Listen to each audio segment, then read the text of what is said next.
Oh, Hello. Oh shit, my Discord is so loud. Okay. yeah, so is mine. 1 second. Let me set everything up. All right. Little Cool. screen capture. First thing, do you have any questions that you have prepared for this No. or anything? Didn't even think about that. All right, don't worry about that.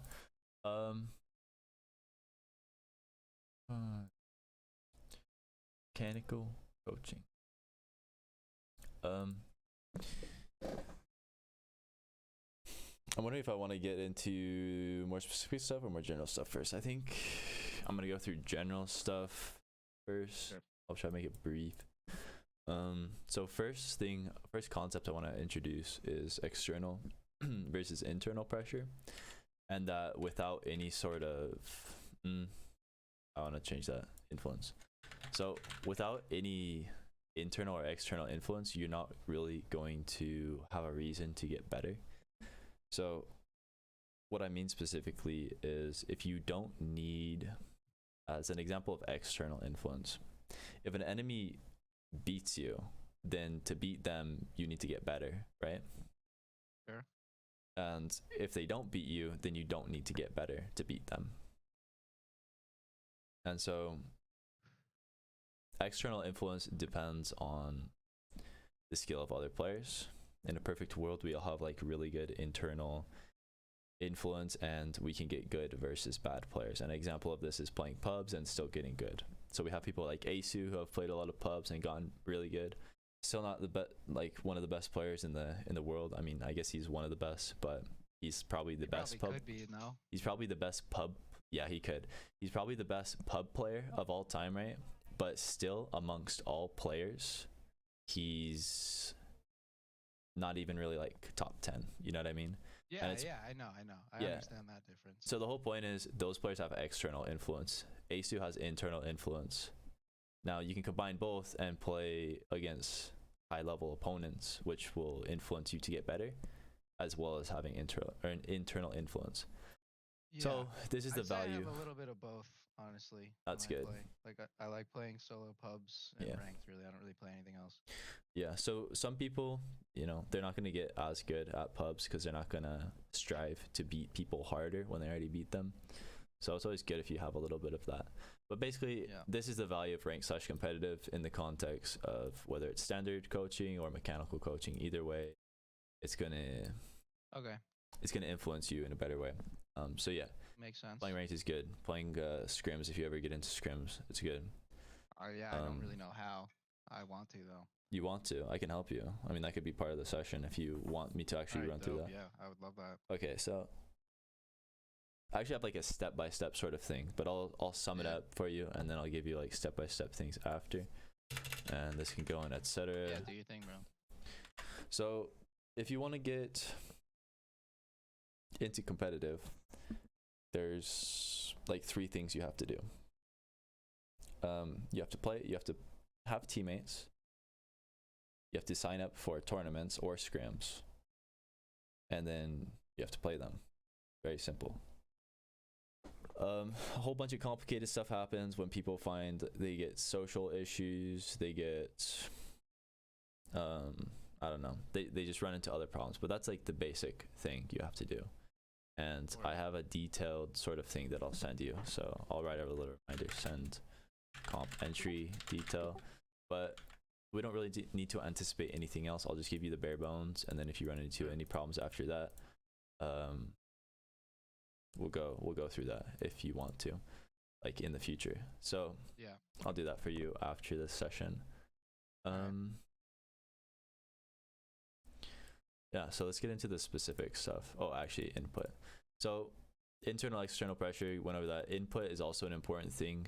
No matter what skill you're ever going to learn in life, input is very valuable. So for language learning, this is when you're a kid and you're surrounded by people speaking your native language that you're going to pick up naturally. Same thing happens when you play games. If you're going to watch a really good player, you're going to start to pick up habits from them, and you're going to start to adopt sort of their play style. So these are kind of the 2 fundamental things of how I should be watching pro VODs. I mean, pro gameplay. Yeah, because like I feel like my issue is I watch too many highlight reels of Yeah. pros. I think VODs are better just because it kind of when you watch highlights, it can give you the wrong impression, I guess. I mean, it's really hard to explain Yeah. it. Just watch VODs and you'll start I to get you. you'll feel the difference. Just play around with watching VODs. So these are the two main things that I want every single student I ever have to take away. So let's get into the actual specifics. Do you have any questions regarding mechanics off the top of your head? I know you already said no, but I'll move on to the next one if not. I mean, I just want to like figure out what I can grind to be better at them. You know? Okay. So there are some like, I feel things. like it's hard to figure out on this game. There's not a lot of tools for that. Yeah. So I can give like a whole spiel on that. Kind of. It's kind of like you like beating around the bush is what most people end up doing when they get too into this sort of thinking, like too into this sort of way of thinking. They'll play other games to improve their aim. They'll play. Yeah, I used to be one of those. Very specific sort of things. I'm against it though. Yeah, so in the end, we'll never know what to grind to be better. We'll never know. Yeah, we'll never know fair. what is actually good. We'll know anecdotally what might feel helpful, but we also have to question, does it feel helpful or is it actually helpful? And those are two very different things because you can play something. That's something I struggle with. Yeah, you can play, say, something that's more specialized, get good at that specialized skill, and then you'll see yourself implementing that specialized skill in the real game, and that will feel good. It will feel like improvement. But there's the question of how relevant is this specialized skill in the game that I'm playing? Oh shit, yeah. I just realized I'm not, Yeah, so does that make sense? Mm-hmm. Yeah, so we'll Definitely. never know this question. So in the end of the day, we just have to play the game, right? And find out how to maximize playing the game. And this, the type of review I'm gonna do, you can apply it to anything you really want to get good at. We're gonna focus more on your micro, obviously, since that's mechanical. Yeah. And I'll try to ignore decisions and stuff like that. Yeah, I mean, my decisions are probably trash. But I know they are. You know what I mean? Yeah. So you can apply this to your overall gameplay if you get bored of looking at mechanics as much. Yeah. Quality is crazy. I know, it's fucking garbage. I just got a new PC though. So before we go too into this, because this can take a while. I'm not sure how long I'm gonna go into this. Sure. Let's go through the other things first. Are you aware of anything that affects your mechanics personally? Some people get nervous, for example. I don't know what causes it, but I know when I'm like in a situation close range where I need to use the mechanics that at least I think I have, I get very nervous and like tensed up. Sometimes whiff.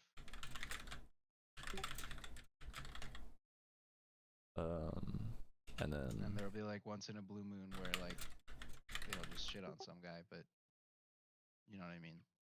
Normally I just get mad nervous. Okay. Does that depend on game mode or anything that you can possibly think of? I mean, if I'm like solo queuing pub, like no filling pubs, I don't think that really happens to me. Like, I mean, I'm just sort of chilling out, you know. But in ranked, yeah.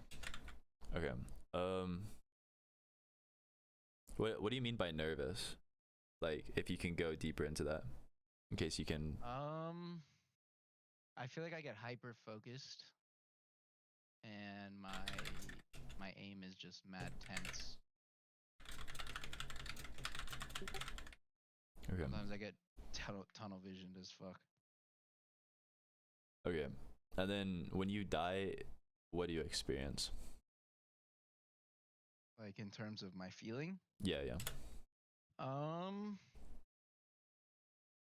mean, sometimes I'll be pretty pissed, but I'd say usually I'm pretty chilled out.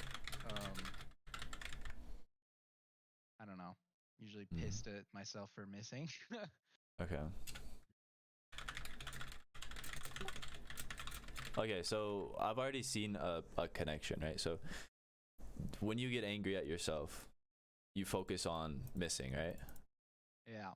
So this kind of gives off the impression, it kind of implies that you should be able to control whether or not you miss.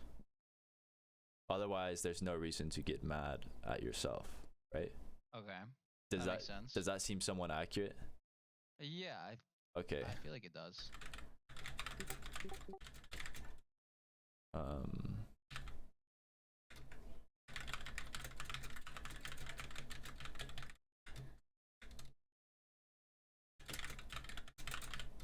I'll just say implication that we can will our aim, because then you miss and it's kind of like you blame yourself, right?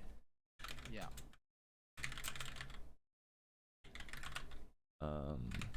I definitely almost always blame myself. Rarely do I like rage at some teammate unless they like intentionally threw or some shit, Okay. So or if they're just being a dick.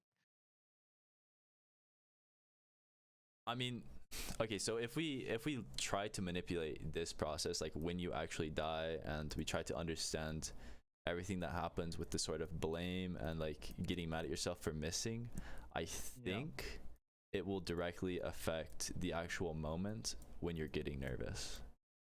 Because you're getting nervous because you have this obligation, like this weight on your shoulders, where you're telling yourself, you better hit these shots, like you better win this situation. You know what I mean? Yeah.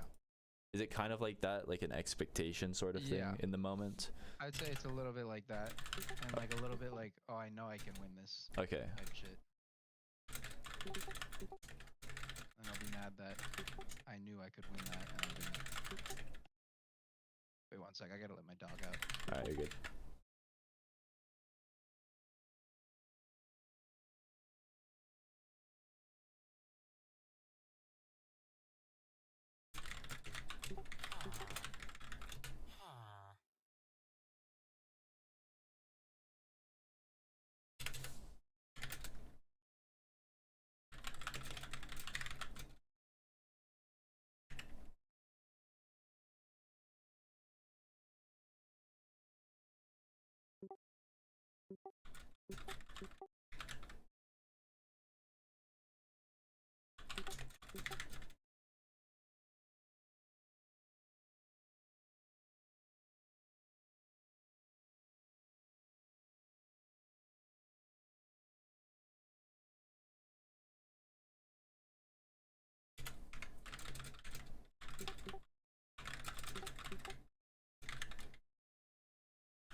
Yo, you there?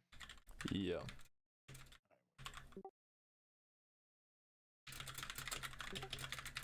Okay. So I'm thinking I'm gonna want to emphasize an alternative on how to actually aim well or better or successfully. Okay. Which will be completely different and will completely distract you from trying.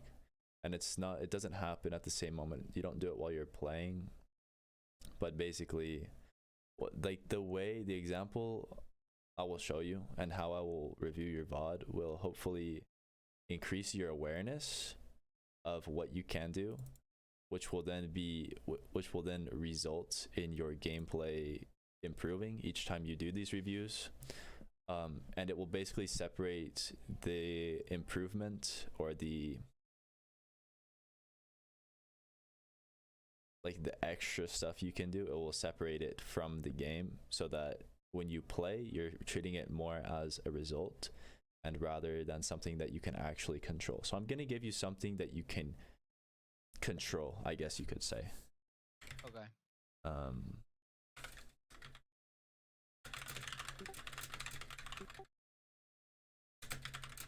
Because right now it's like you're trying to control and you're trying to work on your aim. And then Yeah, I would say so. Yeah.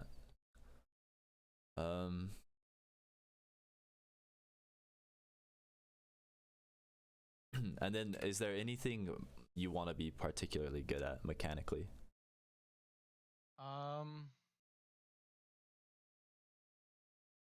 Like specific things. Yeah. I wanna get good at that strafe that people do, the circle strafe. Okay. And just like implementing that, I feel like that's pretty strong. Okay. I feel like I try to overdo it with that sometimes, but I'm also practicing it. All right.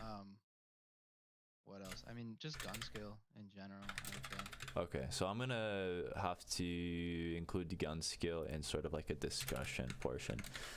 Okay. Cause gun skill, or maybe you'll pick up my opinions on gun skill from the VOD review. But Okay. yeah, so I can kind of give you ideas on how to improve circle strafe. Because with specific mechanics like this, you can actually do a little bit of extra stuff beforehand. You don't really need to do too much. But what I'll say for circle strafing is go in firing range. Practice with holster / gun out. So you can have like a PK out. You can have your no gun out. Practice with both holster and the gun out. Yeah, just get an idea of like the maximum potential redirect you can do. That's what I'm struggling with because I can never tell if I'm doing it right. Okay, so like I know sometimes I am. So the actual input would be strafe, perpendicular. Okay, strafe, jump, and then you'll do a perpendicular input, and then you'll do another perpendicular input, and then you'll do another one. And you can do this forward. Strafe on the floor? Yeah. So for the first one? Yeah. So after you jump, you do an input perpendicular to your original momentum. So let's say you're going right. Here, let me pull out Epic Pen so it'll just be a little bit easier to explain this.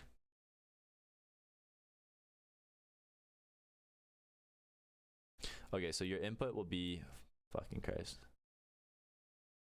Your input will be this way, and then your next input after you jump can be this, and then your next input after you jump can be this, and then your next input after that can be this.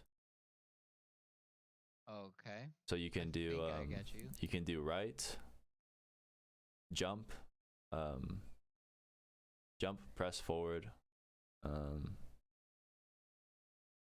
press left, and then press down. Oh, I think I see Or what I'm doing wrong here.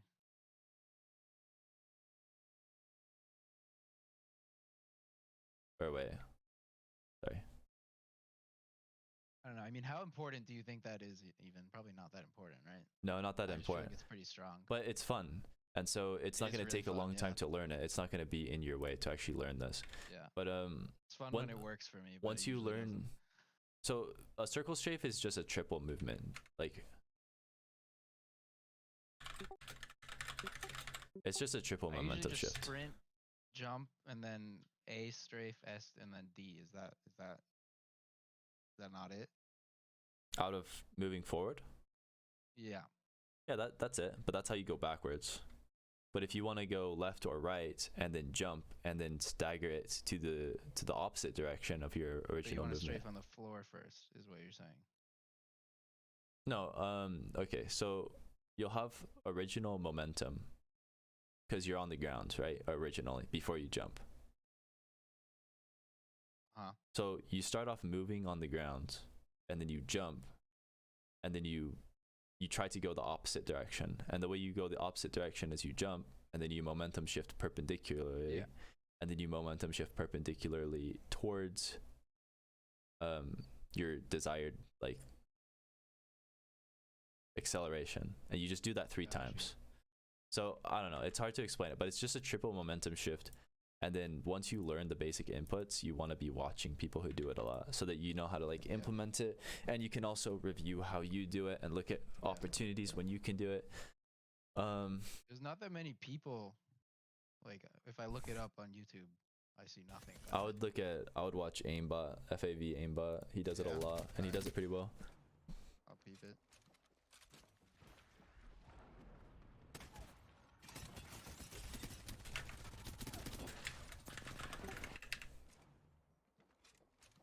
Like when I've seen people abuse that shit, they just don't get hit. Like Yeah, it's really good. It's underrated. Like it's still underrated even after it got hyped up.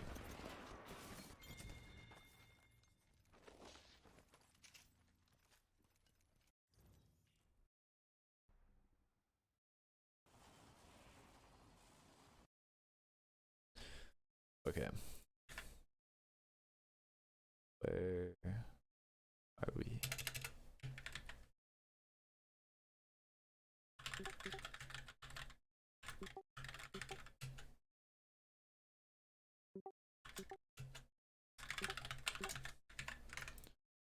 Okay, so these are basically the 2 fundamentals of Apex. You know, how much threat you can produce and how stable you can maintain yourself to be.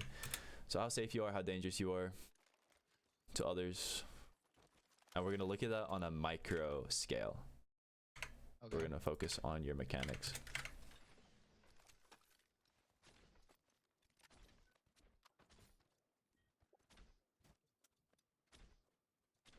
And for you, I feel like this is going to be a new concept where right now you're used to trying to tell yourself to try to do things, whereas here we're going to build awareness of what you want to do. Okay. And then the more you're aware, you will start to see that naturally you improve at these things that you get more aware of. Okay. That makes sense. So it will be like the way you actually produce the improvement will be unintentional. You won't really be able to help it in a way. Or it will be very natural.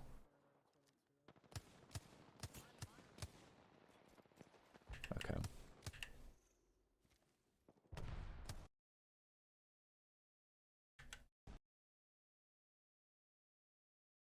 So what we can do is we can try to be as critical as possible. Okay.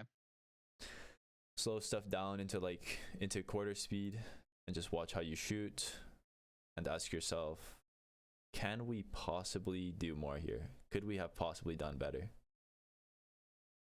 So definitely could have there. So try to think of something specific you can do without necessarily implying that it's optimal, so that we can be as open as possible. And you can just spit any idea you have. Dude, it's like shame on this fucking quality. I can barely see. Yeah, let me full screen it, since it's probably worse in Discord for you. Yeah, it's kind of hard with this example. I will do the first example. So here, I'll say right now we're moving in a way which accelerates the enemy's movement speed right now. So we're moving left, the enemy's moving right. Yeah, we're doubling their dodge, essentially. We're doubling how fast they're moving, which is going to make it a little bit harder on us to actually hit them. So that's one way we can be more threatening here.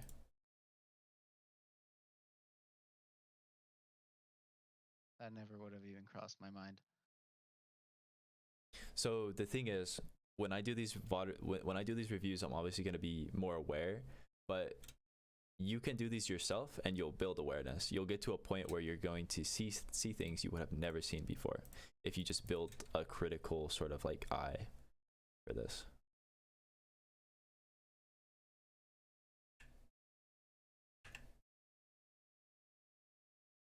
Okay.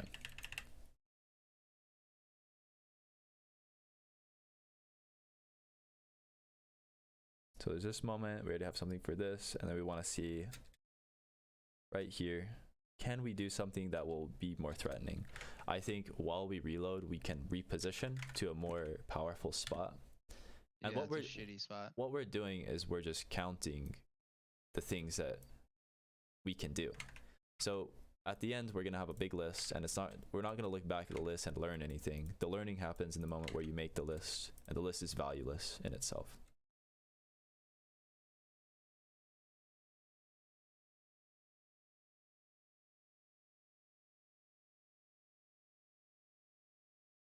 Okay, can we be here faster? Yeah, let me unmute it. We can hear what's going on. Will we be where faster? Over here, where our teammates are fighting. Yeah, so I guess I didn't have to go up and then to the left. I could have just gone straight. Yeah, exactly. Because the enemy's distracted, so we don't really. Like we actually sacrifice a bit of stability by doing that, but we get here a lot faster. We might be able to punish the enemy. On top of that, we're a Wraith. We have Q. True.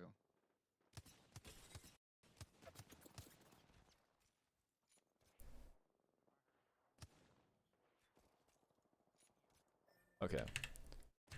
I think I shouldn't have launched back there. Yeah, I think you aggress here.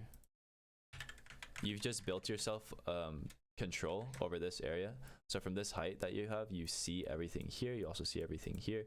They can go behind here. They can go inside here. Okay, so you can kind of predict where they're gonna go, and you control everything else, and it forces them in, and then you can aggress on them, you know, pretty easily. Yeah, and I think I usually just get too scared to just run in by myself in the next game, even though I probably shouldn't be. So what's this guy's HP, right?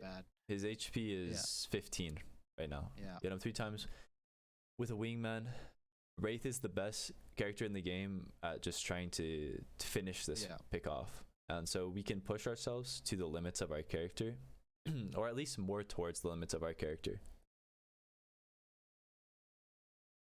So right now, that makes sense. We immediately do defensive inputs, whereas we can at least go to like 20% limit of like risk, or even 80% if you have a really good gauge of the situation. Right now it seems like we only see one guy, so the risk is if we go in, we can get caught out on the slide down while we're in the open. But if we react with Q the second somebody surprises us and peeks us, we can just get out. So it's sort of a low risk, high reward situation where we can actually just solidify this fight if we take that risk, and if we accept like the possibility that we just straight forfeit once we realize we're getting surprised. Yeah. So what are some ways we can do this? Actually, like specifically, we want to come up with some like pretty specific movements and rotations. Also, right here, after we hit these shots, we press S. We focus on our head glitch rather than focusing on hitting him, but we just need to hit one more shot. So this is really good as an entry. This movement where you like prioritize the head glitch. It's really good when you're taking a 1v1 with positioning like this, and you're just entering that 1v1, because that's gonna solidify you getting damage first. But you've already solidified entry damage by the time he tries to turn on you. Yeah. So here we can slow down with our shots. We sell 4 bullets. How far away is he from cover? Here he can get to cover pretty fast, right? He can go that way.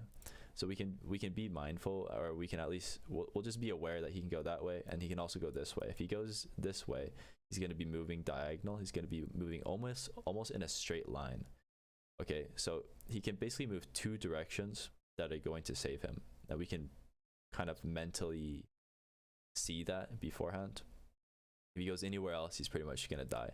So we don't need to rush these shots while he's right here, we can just kind of chill for maybe a quarter of a second.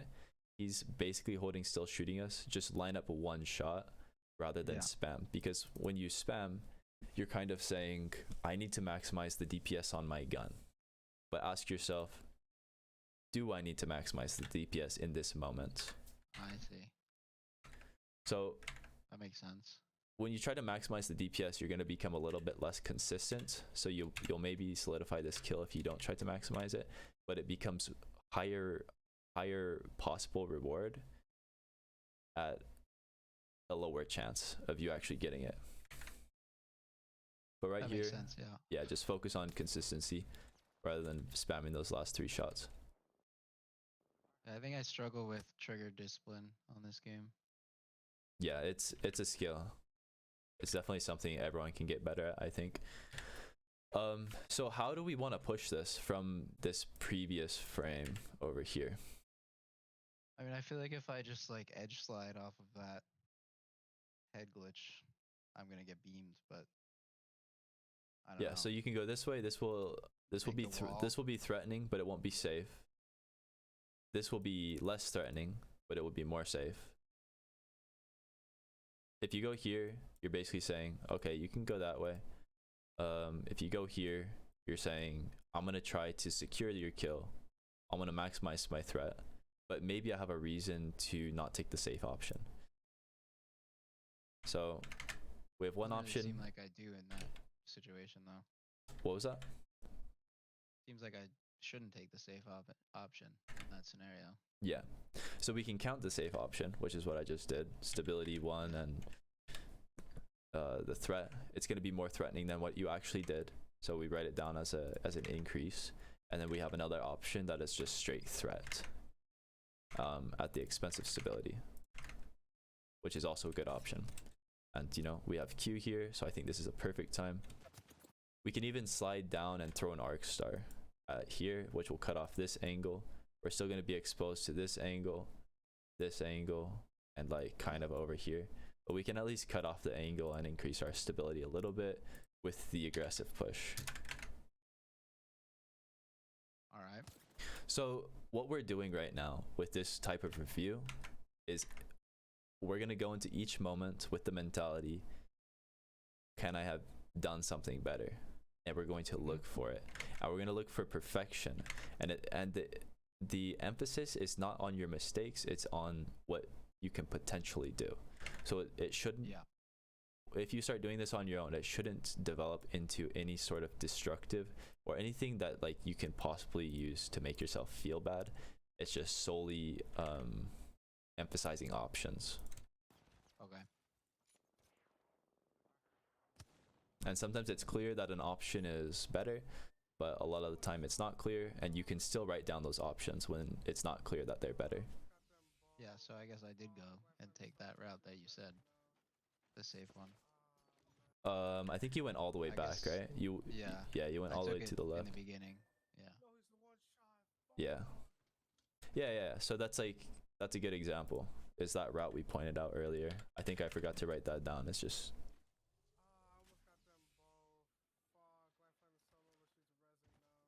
There you go. Teammate is really sad. Alright, so here your teammate's he just sounds really sad.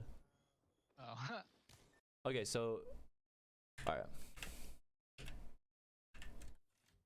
So we're not gonna question this play for now. We're just gonna try to improve it as much as possible. We do this. It's good. We slide down, we pull out our wingman.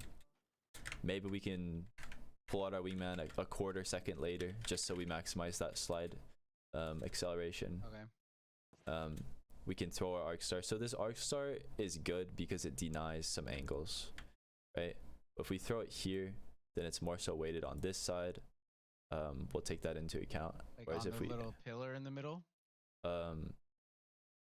Like, okay, so you threw it on the wall back here. If you try to get it just a little bit deeper, so you can potentially step up here and then throw it a little bit, like a little bit behind that pillar. so that you can cover this entire area and then be ready to peek here or the opposite side while they're forced to move. So what happens here is the Arc Star lands and then they can move before you can actually see them. And since we're acting on the element of surprise, we don't actually need to get this out too early. So a potential option here would be to throw the Arc Star a little bit later, you know, walk in here, throw the Arc Star so that it covers more distance. We just get a better angle for the Arc Star, and then peek while they're running. So just get distance before we throw this Arc Star, and then we can punish the enemy. Got it. While they're running. Alright, and now we have to judge. We have to think of some options on this entry. So we end up in the open, pretty much, no cover. Yeah. There's some things we can do here to change that, I think. So we can slide a little bit later if we're going to decide to commit like this. We're committing blind, so it shouldn't really, nothing should really influence our speed at which we peek this, except for the Arc Star. Because, I mean, if this Arc Star is here, then this peek is okay, because this guy's kind of in a checkmate position, but he's not right now. So with that in mind, if we're not going to put the enemy, what I had of doing. Yeah. So another thing is, you reminded me, is don't take too much into account what you're actually experiencing, like the reasons you do things, but just build awareness of the game fundamentals themselves regarding what your focus is. So right now our focus is mechanics, and we're just gonna look at the complete, like, perfect scenario. As far perfect as we feel like critiquing on any given day. Sometimes we want to be super picky, having everything on 0.25 speed. Sometimes we'll look at it a little bit more macro. With mechanics, it's usually more consistent. But so basically what we can do is, if we're deciding to swing this the way we do, we can swing it a little bit later so we land further up, so we have control over this point of cover. And once we have control over this point of cover, we can be crouch peeking here, jiggling here. You know, we basically control this point, and we force this guy to forfeit the fight or take it at a disadvantage. And that forces him to run, and while he runs we shoot him, or he fights us, and while he fights us we're at an advantage. We jiggle our gun. We're using a wingman, which is a jiggle gun. And I might want to go into gun skill at some point here and bring up gun fundamental, like jiggle versus jiggle / trade.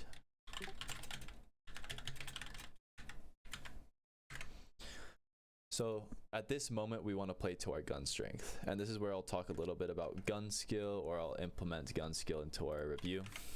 The reason that we want to do this slide further up to the cover, and why we want to emphasize cover even more when we're using a wingman. If you're using an R3, I still want you to do this play. This is still an option that we want to point out. Just sliding later, get to this cover, control it. But with wingman, it gives a lot of value. So it's the first thing that pops into my mind. With wingman, you can shoot one bullet and take one bullet at the same time. If the enemy's using a spray weapon, they're going to get out-traded. If they're using a shotgun, they're going to get out-traded if you're at a range advantage. If you're close and you're trading a shotgun, you're going to lose the trade. But the whole point is, you want to trade one bullet for one bullet if you can, if you have a gun that does a lot of damage per bullet. Does that make sense? That does make sense, yeah. Yeah, so that's our goal right here in our situation, and the more critically we look at this in our review, the more aware we get, the more it's going to be sort of a second nature thing when we're actually playing the game, because we're going to build a sense of strength for each gun, and then we're going to naturally follow that strength while we play. It's not going to be a conscious decision. It's more so we're gonna adapt feelings based on each, like, analysis we make of each gun in each situation. And then that feeling will actually drive how you play. You won't have to really think about it in the moment. So here we do end up playing around the cover, but we're just not. But I could have been there sooner. We're just not close enough to the cover. Yeah. And then we're also going to look at how we want to play the cover. So once we don't get close enough to the cover, it's okay. We could have landed close enough to the cover, but we can still adjust and end up closer to the cover. after we land by doing some forward inputs. So right now you're moving forward, right diagonal, and then I want us to move forward, left diagonal. But instead we jump, which puts us, it kind of throws away our cover for no reason. Unless it's like a very strategical jump. And in that case, is this a strategic jump? There's no redirect. Jump there. Yeah, there's no redirect really. So if we want to jump there, we really want to juke the enemy. But if we do decide to juke the enemy and do a circle strafe here, we're gonna land further away from the cover, so it might not be worth it. Yeah. Although it is an option that we can point down. It's just, this is an opportunity to implement circle strafing. Let's write it down. Sure. We want to get near the cover. All right, now once we're near the cover, let's peek and let's shoot as fast as possible. So I swear they're keybinds for YouTube, but I kind of forgot them. So this is when you want to go slow motion and really try to, you know, be as critical as possible when you're in these sort of situations.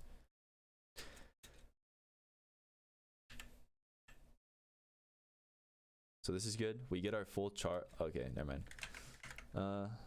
I guess we don't need to full charge here. This is a good amount of charge. I think our pre-fire maybe could be better. I'm not sure. I'm not really going to look at that too much because that's mostly based on audio. Let's see. What information do we have? What information do we actually have? So we don't know where he is. We don't know he's going to be here. So when we peek our pre-fire, that's fine.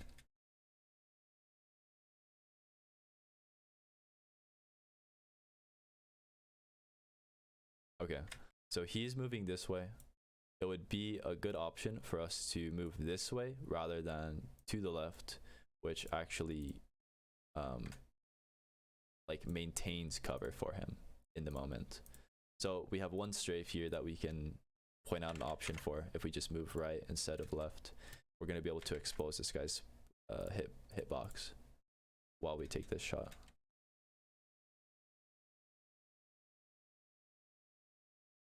And we're playing this cover pretty well. So now he has gained control over the cover.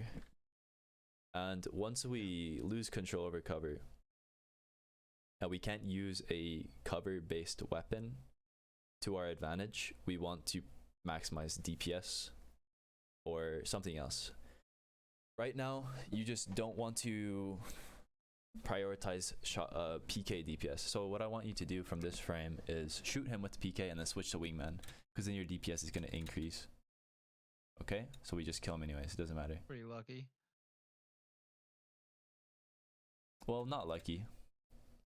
What else can you do here? I mean, yeah. I mean, I just thought it was lucky that he had 9 health. I think that was not information I had. I think there's one thing here. Well, whether he's full health or not, we're either gonna queue here or we're gonna take this fight by just shooting him with PK once and then swapping weapons. At least those are the only options I can see. So there's one thing here you can do. Instead of going away from the cover like this, there is an option to actually hide behind, like cut, you know, just barely slightly use this cover against this guy right here at this position if we're looking at a bird's eye view. But the reason we don't do that is because there's an enemy here, so that's not worth it. So with that in mind, we're opening ourselves up to this enemy here with this movement that you make, which results in you being right here at this frame, when we can actually move forward instead and cut off this enemy here, give us like a crouch peek position. At least it cuts off our legs, you know, it preserves a little bit of stability for us. Okay. Because right here, if the guy behind us isn't distracted, we do get beamed. Yeah, definitely.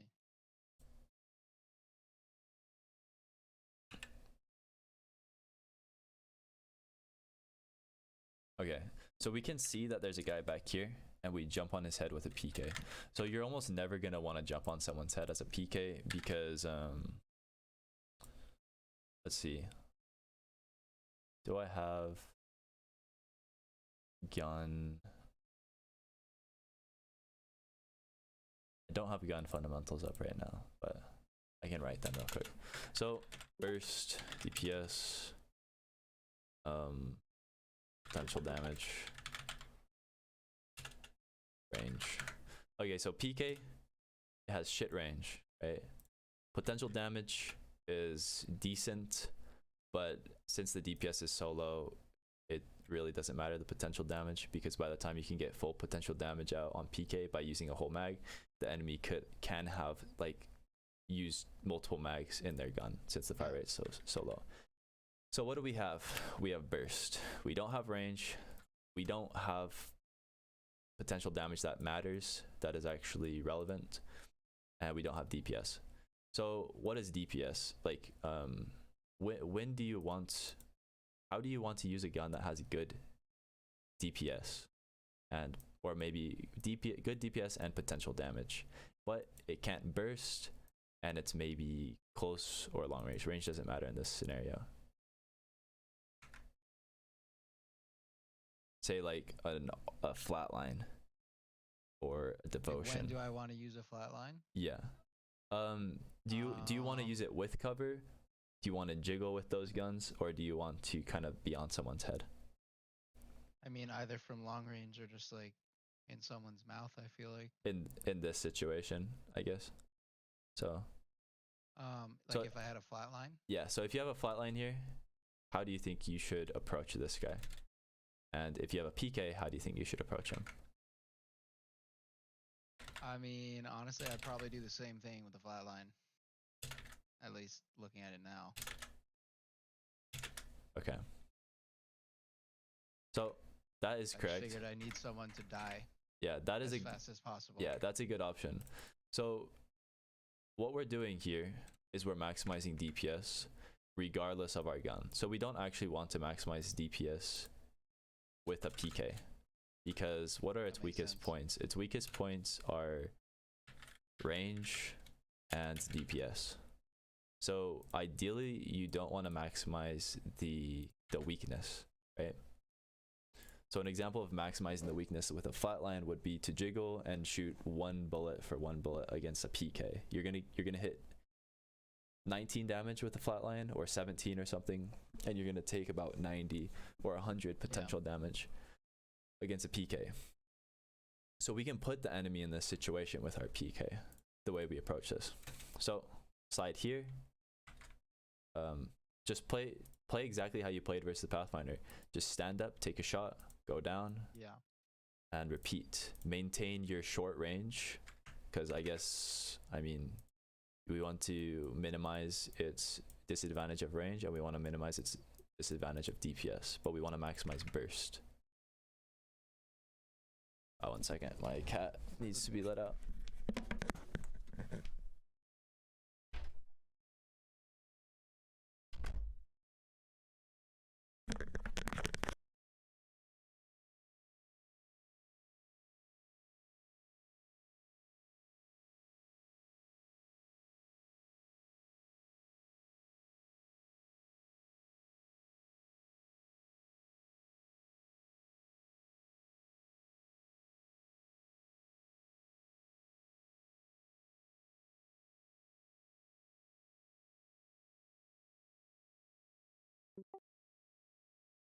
I think you're muted. I muted the fucking analog on my mic. Okay, so does that make sense? The way we look at these situations and how we play them fundamentally is actually gun skill. So gun skill is how we maximize certain fundamentals which coincide with the gun's weakness versus advantage. Okay. So we play this completely different fundamentally with flatline.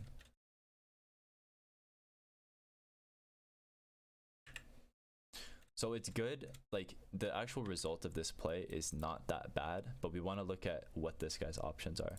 So this guy can actually cut off our cover usage here. We could potentially use this cover. Shit on me there. Yeah, exactly. So if he denies your cover, then you're using a cover-based gun versus like in the open. Yeah, so that makes sense. They're cover-based guns, or cover dependent guns, and then there are, you know, I don't know, DPS slash potential damage slash full send slash spray guns. And that's a good way you can sort of split up. Okay. This guy happened to have a PK. He also happened to give you cover control. So that's like really lucky. But if we look at all the options, all the possibilities, then we can actually reach for something better. We can actually beat this guy even harder. If we just control that cover. Mm-hmm. The first Also, cover. yeah, this cover right here. Yeah. Once we go over this cover and we realize, fuck, we have a PK and we're not gonna have cover, you want to swap to a gun that has more. Yeah, you want to swap to a full send gun. Okay, so right here you have cover. You can use a PK, Mastiff, R9, whatever.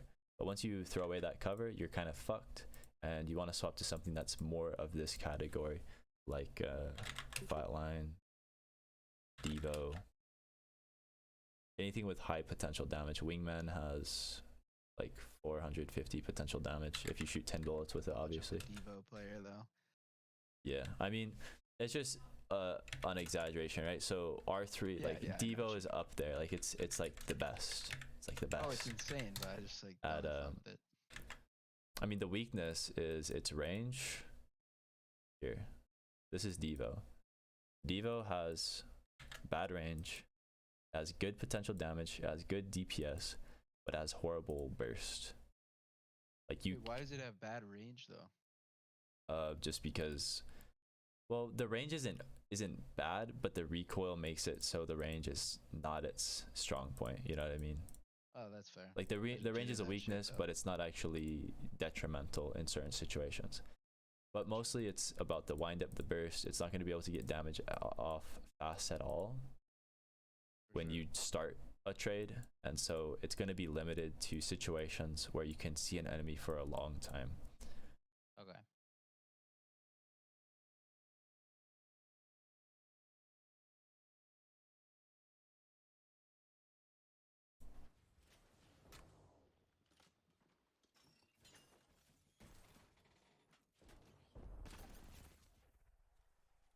That's another team. Okay, let's see if this escape can be better. What info do we have from this moment? So we know there's another guy who we have not, we don't have any info on. He was by the door. So getting here is really good. We're avoiding that guy. He has to run all the way around. We still have Q. I would say we probably want to heal up until a point where we can start crossing to some place that's more safe. Where did we just get shot from? I don't even know how you notice that. I noticed. What?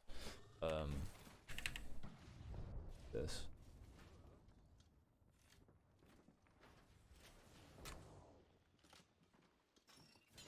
I guess you hear him. So right here, fuck. I think what you do here is pretty good.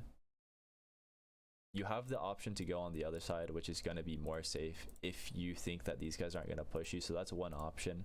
And this is a good example of like, this isn't necessarily a better option. It's kind of equal, just as relevant as this one you choose. Because what you do There's here, not a lot of great options. yeah, what you do here is you say, you guys can push me. Like I threw a nade, but you guys might just push me anyway. So I'm just going to run through you and hope for the best. Hit them with that. Yeah, you did. Okay, so you're actually dead here if...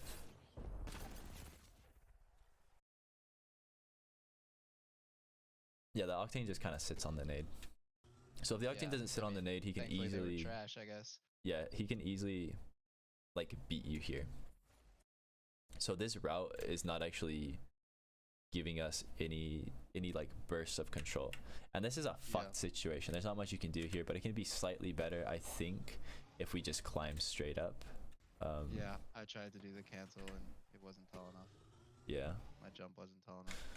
So climbing straight up here might help us, because then, you know, we're 0.1 seconds ahead of the Octane and he has to climb. It's just a really good way to make use of less time, you know, getting a climb right here.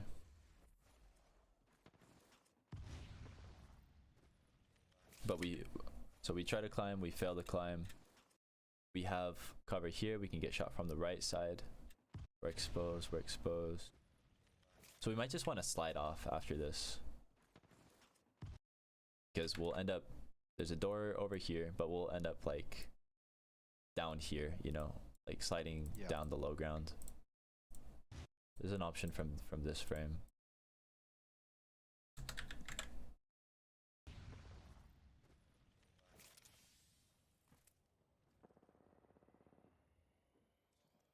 Not the best cover there. Yeah. If someone finds you, like, yeah, they just full send. So here you're pretty much taking a big gamble, and if you want to take a different gamble, which is crossing the open without Q, you can do that and then heal. We have the option that is pretty good of that cover that's just to your left. It's not really far away. It's still a risk to cross, but yeah, it's maybe slightly less risky than this, or about the same. Something to be aware of. And also I can go deeper into like mechanic, like individual mechanic, like circle strafe, for example. I can go deeper into implementation of that and how to go from not knowing a mechanic to knowing it. Yeah. If you're interested in that. Okay, so I'll do that since we've been doing this. I don't want to get like hung up on the circle strafe thing, because I feel like there's way more important stuff. Yeah, yeah. So we might use that as an example, but let's just say, what's something you can really get good at? Like circle strafe is a good example, because that seriously has really high skill ceiling and adaptation. Yeah, that's why I usually only try to implement things that I think will actually give me an advantage. So, I mean, we can use jitter aiming. Yeah. So you can go, basically the way you want to learn a mechanic generally, in a way so that it sticks, is you always want to match your skill to what you can implement it with, like effectively. What do you mean by that? So if you suck at doing something, you're not going to be able to implement it in like a competitive match as the most insane example, or a pub or anything like that. You're gonna want to start in firing range, and then once you can do it in firing range, you're gonna want to try and get it, constantly push it into the furthest environment possible. I think you can just go straight from firing range to ranked, to be honest. So the way that looks is you just go into firing range. I mean, it's very simple. You just go in firing range. For example, jitter aiming, you'll just jitter aim. You'll get to a point where you can see whatever mechanic you're working on make a difference. Yeah. You can. I feel like my jitter aim is a lot better in the firing range than in the game for some reason. I mean, it's hard to do it on moving targets for me. So this will hopefully answer that. So the reason we don't just do it in firing range all the time is because it doesn't offer the unpredictability and adaptability that the real game does. So we want to get to a point where we know what jitter aiming is, and we know what it feels like to do it, and we don't necessarily want to get good at it. We want to be able to do it. Okay. So, yeah, I feel like that, because I feel like I know what it is, and I've spent a pretty good amount of time practicing it. I like my implementation of it. I mean, sometimes it'll work, but I see some of these fucking crackheads doing it not look like that.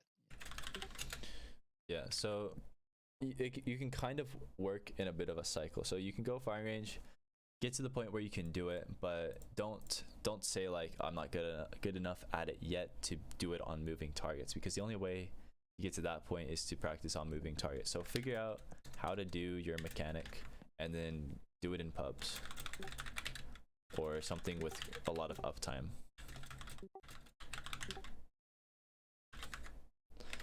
So there's something called R5, which wait, you know what R5 is? Right? Yeah, you play R5. Bro, you clipped me on the rollouts Reddit in an R5 free for all. Oh, anyways. You clipped me so hard, bro. It was disrespectful. Yeah, so that's what I was doing in that clip, is I was just spamming some mechanics that I wanted to get in because it has uptime. So I was spamming it in a way where it's like, this is not actually how you want to use it or implement it, but I'm just kind of trying to get a feel and how it responds to like different situations. Yeah, I feel that. I try to do that sometimes, but I don't know. So yeah, you kind of want to spam it in an environment that's free, if that makes sense. And Or like control mode, I could probably do it in. yeah, that'd be Fuck good. that, though.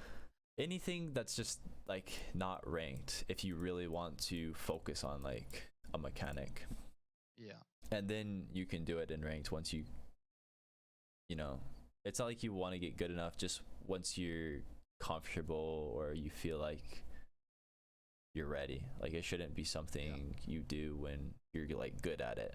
You're still not going to be good at it when you start doing it in rank, but you're going to start implementing it and it's going to stick harder because the higher level your environment is, the more connections whatever change you make is going to have. Like it's going to have a more meaningful connection to the game.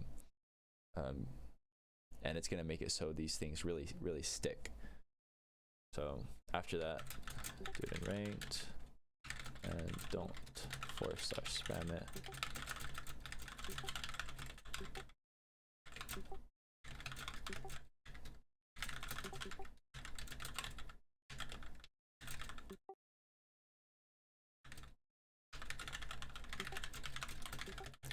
And then a bonus is what you can do while you do all this stuff is watching people who do these.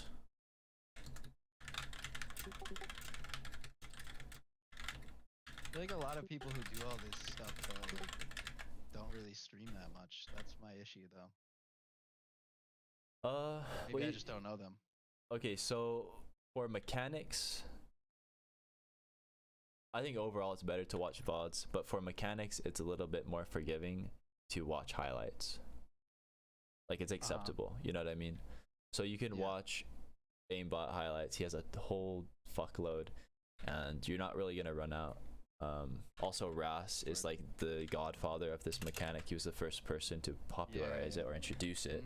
So him, obviously, and you'll see, you'll get a feeling when to do these things, and they'll just come out naturally. So the first 2 steps is kind of unnatural. The second 2 steps are, you don't even need to think about it at that point. You just watch people do it if you want to brush up on it. What I do is I do the first 2 steps and then I do the same thing in ranked, where I just force it every time I'm fighting and try to practice it.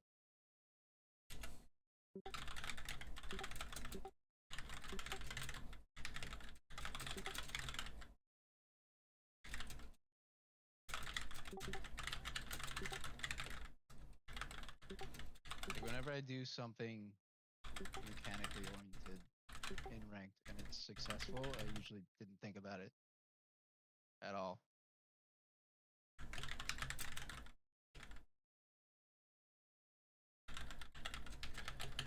Yeah, so you'll notice you'll spam watch these people and then you'll do them by accident. You'll surprise yourself like, oh, I just felt like circle strafing and I did a perfect implementation. And you'll stop thinking about like how to do it well. You'll just be like doing it in one motion. And it's important not to try and criticize yourself like in the moment. You can watch it after and see if you're doing it optimally or whatever. But in the moment, just do it like in a scuffed way, however you happen to do it. Just whip it out, however it is. It's fine. It's good. Got you.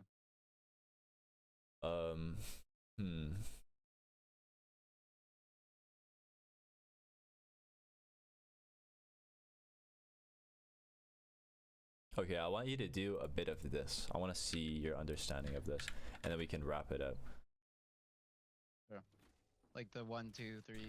Yeah. Just Just tell me tell me an option and tell me if it covers threat, stability, or both. Okay. Okay. And it can be like in what moment?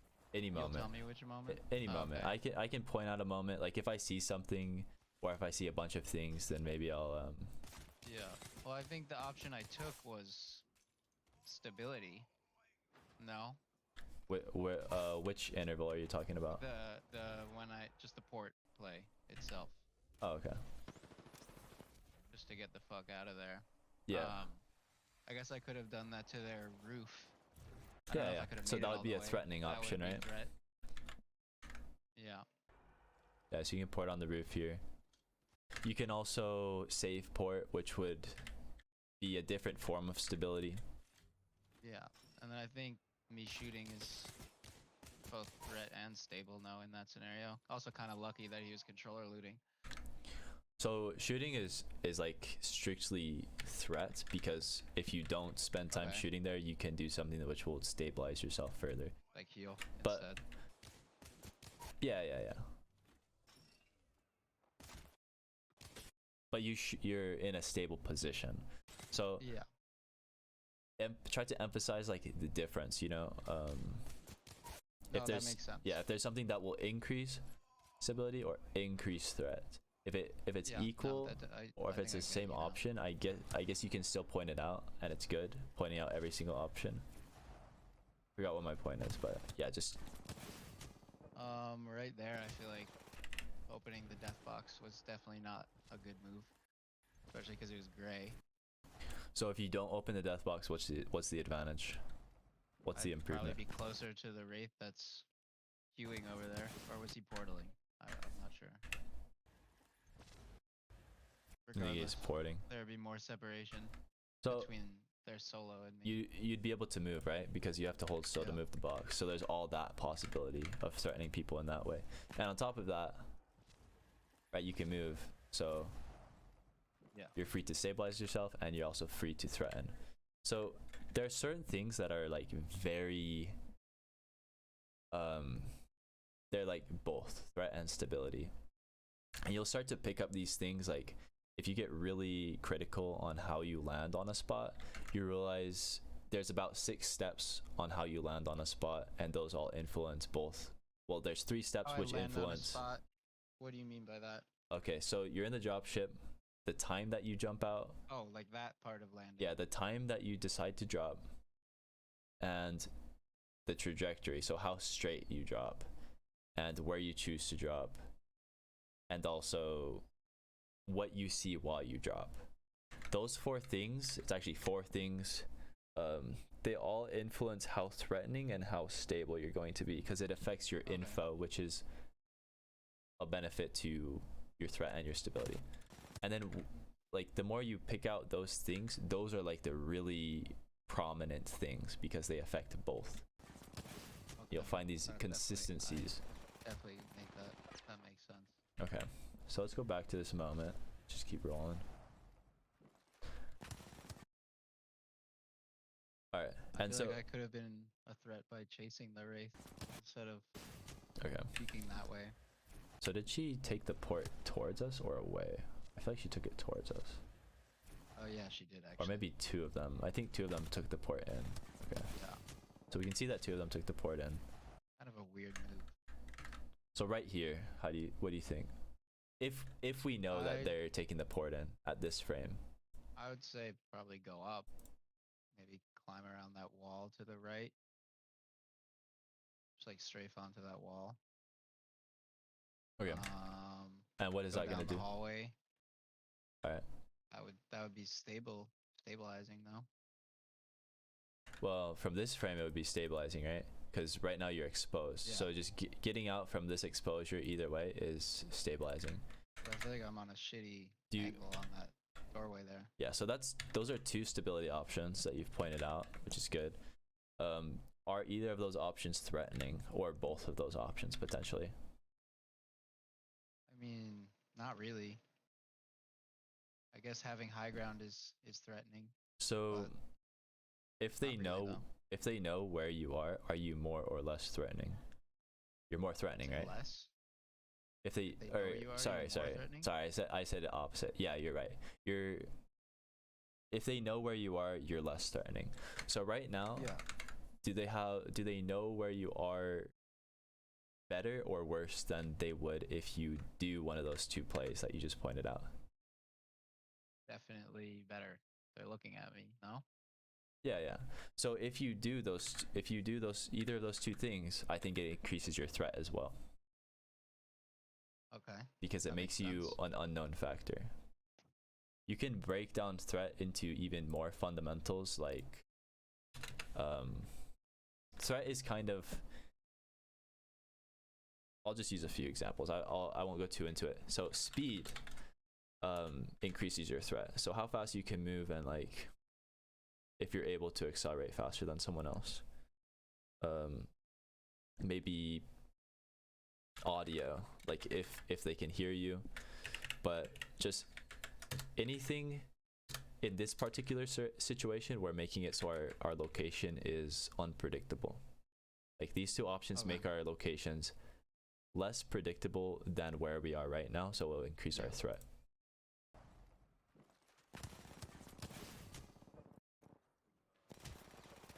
All right, so how do we get away from this situation better? Like, assuming that I've peaked it the way I did. Yeah. I don't know, maybe call Q faster, right behind the door. I don't know. Do we need to queue? Widen. Or I could slide down So the low ground there. yeah, so you could go to low ground. You could also queue if you want to maximize your speed. And I'll point out a few other options. So yeah, going that way and queuing are two ways you can get out faster. So queue will make you go faster, but you also lose your queue. Sliding down will they'll lose LOS of you really fast, and then maybe you can sort of lose them that way. Another thing you can do is if you decide to go in this general direction, you can decide to go here first, because then you're going to get around this cover slightly before, like if you go this way. Or at least if you go this way, hug this wall as tight as possible. So we'll count that as one improvement of stability. And then I would say saving Q. So let's say if you use Q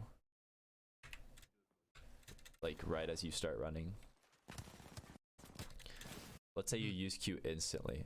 So these people have a timer for when they're actually going to be able to threaten you, and that's based on their speed and their distance to this cover. So Yeah. if we're aware of that, which we have the info to be aware of that, and if we factor that in, we can at least save our Q until we're here, or with that in mind, we can say, well, we can probably get from here to here, or maybe hug this wall, and we'll be able to queue after that if they continue to chase us. Or after we drop down, then they're going to be able to have LOS on us after we drop down, and then we can queue. That's a really good option because this doesn't take as much calculation. It's not as risky. If you drop down like this, you're going to have to cross the open right after, but you're going to have a timer, which is pretty like easy to understand. Yeah. All right, so let's go right here. So from this point,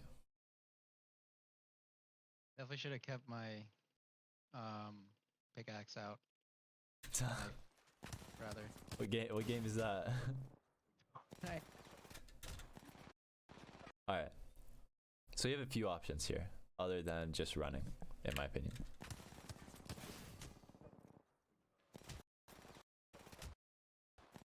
Once you land here, I'll point out a few things. You control this cover, and the enemy is threatening it from this distance. So I could go for like a quick PK. Mm-hmm. Make them slow down. Yeah. That or stability. Threat. Yep.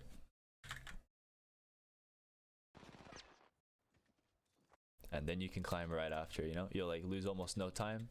You'll lose pretty much no stability. Alright, right here. Kind of same thing. You control all of this point of cover. Like this ridge is what you control. And this guy gets up for free while you control the cover that he's approaching. Yeah. So try to do some dumb shit. So when do you think you can like kind of do the same thing here? Since I've made it a bit obvious. Since when I can do the same thing, what do you mean by that? Just turn and like, so you every time you run, you're gonna pass like points of cover, and you can choose whether to control them or go to the next point of cover, because you're either in the open or you're controlling cover. So try to kind of look at each phase where you gain control of cover, and then just try to think like, when do I want to maybe punish this guy for chasing me? Okay. I feel like I could there, but it'd be risky as fuck. Right here on this climb up? No, no, no. When I was down with the wall. So you take a PK shot there, as what we pointed out before, and then you can potentially take another PK shot, is what you're saying? And then climb right after is probably what Yeah, I would yeah. do. Yeah, you could even use wingman if you decide to do Yeah. that play based on, It's faster. like, if you factor in I control this point of cover and he's like all the way over here, I maybe can't get 2 PK shots off, but I can get 2 wingman shots off. So 1 PK shot or 2 wingman shots off, and then we can climb up here, and then what's he gonna do? And what Gonna can you chase do? with the climb when you have a free shot when he's climbing, I guess. Yeah, exactly. You control the high ground Yep. cover. He's gonna do that, and he'll probably die for that. Yeah. Those are And if he backs up, then you're free gonna be able to shots. get here, or you'll able to go underneath and then cover more horizontal distance. So from that point, you'll be able to climb here or go around underneath. Yeah. And then let's assume we don't do either of those things, and we're at this moment in the game again. And I'm going to this box. Yeah, you can do it at the box.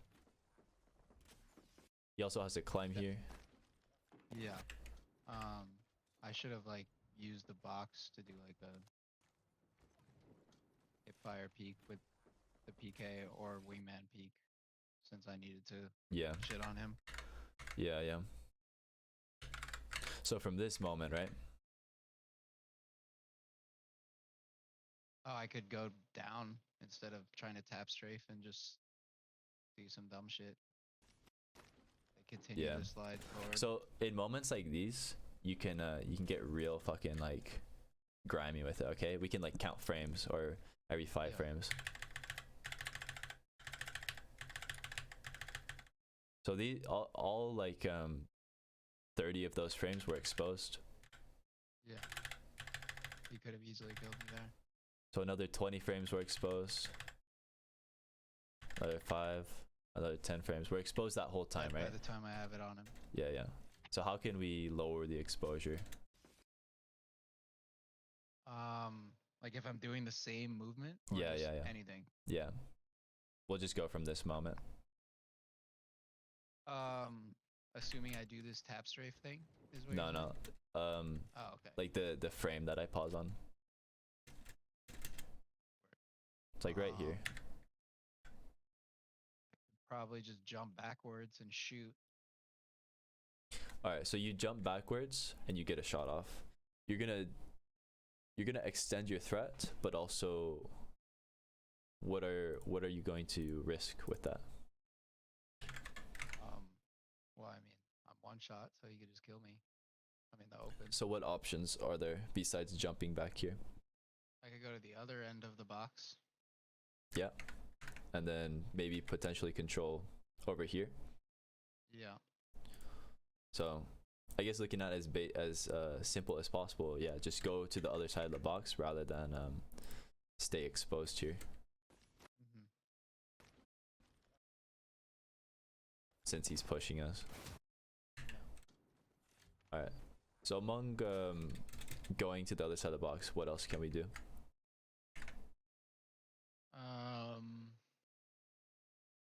I could slide into a queue and go into the building on the right. Okay, so we could go for For full that escape heal. right here with the acceleration that we're getting from this I climb. feel That's like good. that's doable from that distance. Yeah, yeah. I think that's a good option.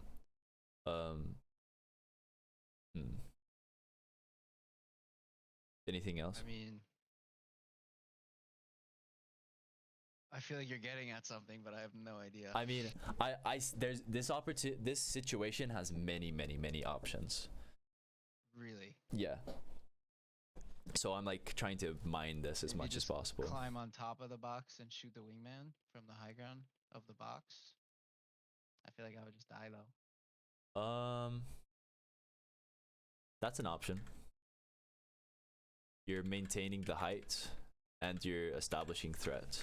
So you choose to use wingman over PK. Why that? Or what happens if you use PK over wingman? Well, just I feel like I can do more damage quicklier. That's Okay. not a word. So With the wingman.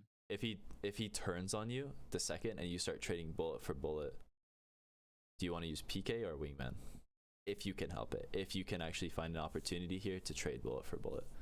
like 1 bullet for 1 bullet, Yeah, yeah. I would use the PK probably. Okay, so let's try to think about how we can position and move here to use the PK.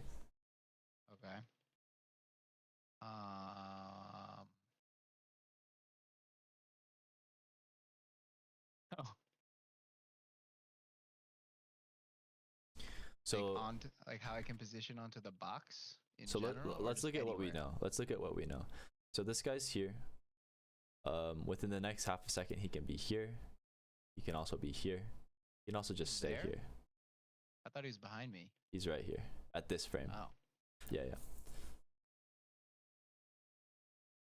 So I mean, we I could can just slide jump and we can see him. yeah. And we have control over this point of cover. So if we want to not be seen by him, where do we want to be if he's here? The other side. Right here, right? Yeah. And let's say we're maintaining the head glitch. So we're actually staying on top of the box and minimizing how much he can see us. So we'll go to this side and we'll like crouch. And if he ends up sliding out here as an aggressive play, where do we want to be? Opposite side, right? Mm-hmm. Yeah. So it gets a little bit simple when you look at it like this, as just exactly what you know and what can happen. And then you break it down into the most simple steps. If he decides to play behind the box over here, where do we want to be? Probably the bottom left, I would assume. Maybe bottom right if we want to peek. At what point can he not see us if he decides to play here? At what point can he not see So us? we're trying to establish like the area we can roam. So is it like this? Is it like this? Or is it like this? So you can do the whole backside. Okay. Like the bottom half. Okay. So if he goes here, we can roam around this entire area. And then we can sort of, we have a lot of room to work with, right? So how can we possibly play with the PK here to get shot for shot? I could probably walk up to him on height and peek from high ground.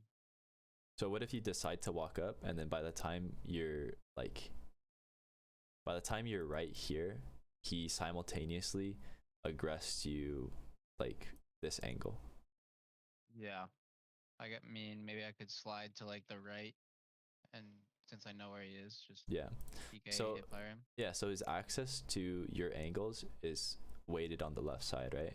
So these angles are more of a threat than these angles. So if we want to take an aggressive step, yeah, you're exactly right. Go up on the right side, and then if he happens to slide out this way, we can actually track him a little bit better because we can see his head here without him actually posing a threat, and then we'll be able to ring around the Rosie and go this way. And if he goes this way, we're not going to be, as as vulnerable. Since this is more of a risk, we're going to do this as a default, and then we're going to react to him. Okay. That makes sense. So he goes this way, you track him, you stand here, now he's here. Now what? Now he's where you just marked. Right here. I'm where? You're right here. X? Yeah, you're right here. You have your PK out, and he went here. Or you know what? Let's use have a vision on him. Let's use a different example because that goes against exactly what we just talked about. So he goes from here and he does this movement, and you decide to aggress this way, and now you're here, and we have to go slower. So you're here, you see him going in this direction. He's right here. Yep. What do you do? For like 0.1 second. We're talking like, what is your next input for Probably the next 5 frames? Yep. Slide to the left. And now he's here. And now you're here. And you see how you can just manipulate him. And then if he decides to play here, where do we want to be? Where do we want to be? Probably go to the left. Yep. And now he's here. And now you're here. And now you're here. And you see how you can just manipulate him. And you see how you can just manipulate him. And you see how you can just and then we can just keep running with it. Maybe he ends up here and you'll just end up here through the same principle, and he's probably not going to change direction. What do? You have your PK out, and now he's looking vulnerable, and you're ready to drop down. After I've dropped down? No, you're in this position, and he's here. The one of the frame? Sorry, he's here, and you're here. Oh, okay.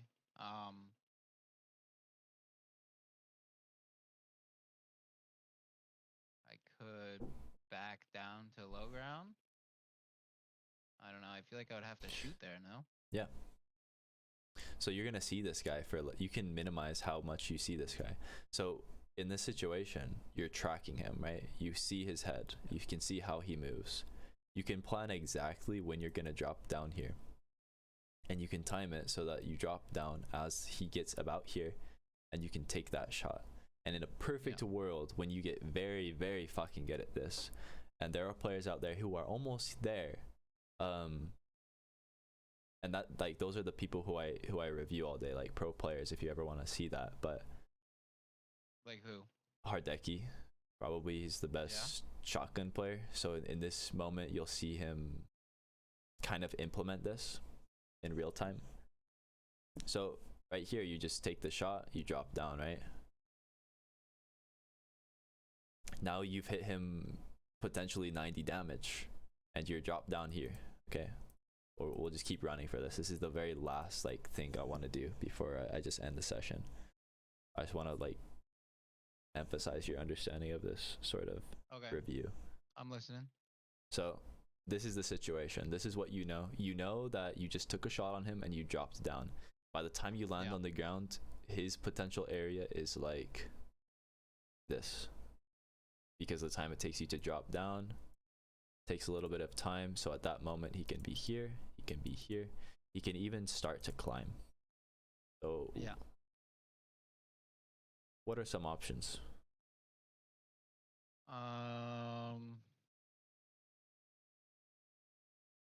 And I'm on the lower level. Yeah, right? you've dropped down on the left side. You've taken this shot. You hit him 85 damage. Let's say 85 white. He's broken. I could just slide onto him.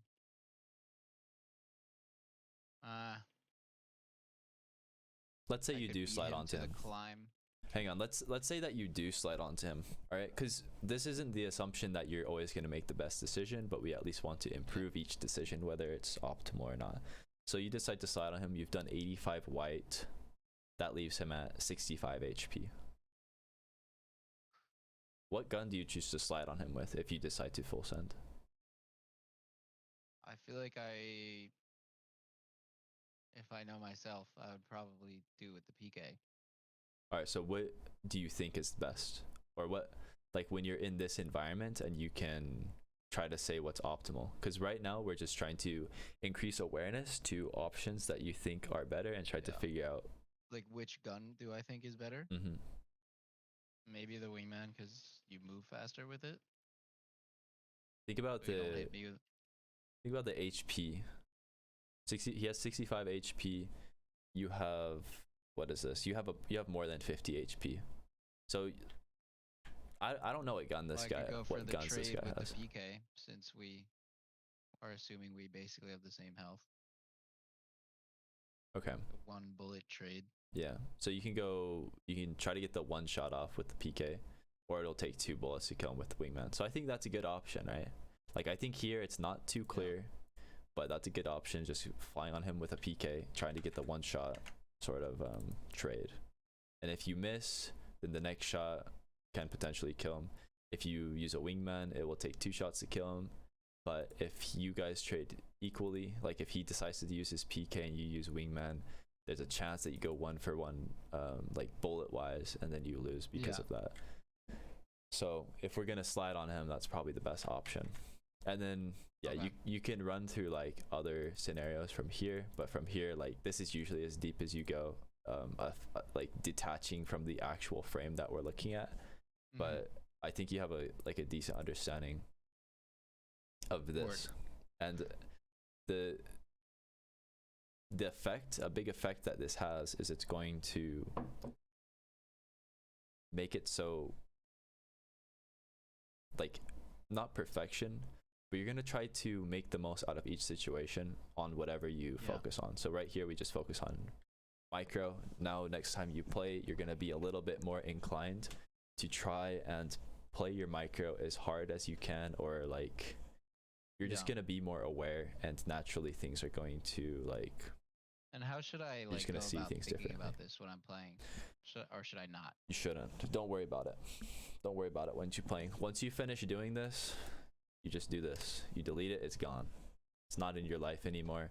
You're Everything. saying when I finish doing this on my own, this review Yeah. type stuff? Yeah. So you can do this on your own. Like I offer to do this for people, as well as, you know, help them learn how to do it as part of sessions. But you would recommend doing it on my own, is what you're Yeah. getting at. Yeah. I think like both are good, you know, like Okay. having me do it for you is good, but the most important thing is doing it in general, right? So do it on your own and build up that skill, and you're going to be, it's just going to increase your awareness, right? So we just went through, look how many things we just went through, how many options, how many ways we're able to see the game differently, regarding mechanics, which was our focus. Mm-hmm. So it can be anything. Only 11 minutes in. Yeah, literally 11 minutes of gameplay. I've gone through a minute and a half VOD before for 50 minutes. Jesus. Like, you can choose to go as deep or however you feel each day. So it's very flexible. There's like it's not too strict. So yeah, now we just went through all that, and you can see like this is going to have an effect on your brain and how aware you are of the actual fundamentals of the game. Yeah. That's the fucking crazy. That's the thing that you're taking away from this is when you play, you're not gonna have to think about how to aim better, how to like position better. You're just gonna do this sort of practice with the understanding that it will improve. So when you're actually in the moment where you're getting tense, like where you're in a moment where you're likely to be tense because you feel like you can willingly aim better or something like that. Mm-hmm. The more you do this, the more it emphasizes this is actually how you're going to make progress, and this is how you aim better outside of the game, you know? Mm-hmm. So that when you're in the game, you just let yourself do whatever. Interesting. It takes the trying outside of the game, so you can just play the game more freely and make all this progress. So when you do this, just keep it like factual. What can you do? What options are there that are objectively there? Like you can do these things, and then just run with them, and don't necessarily get hung up on what's optimal, what's worse or whatever. You can do that. I don't think there's much wrong with doing that, but you'll never know for sure, so just go with what you do know. Okay, makes sense. And if you want to like brush up on this technique and all that, I do reviews of people on stream all the time. Oh really? All right, I'll hit you with the follow. Yeah.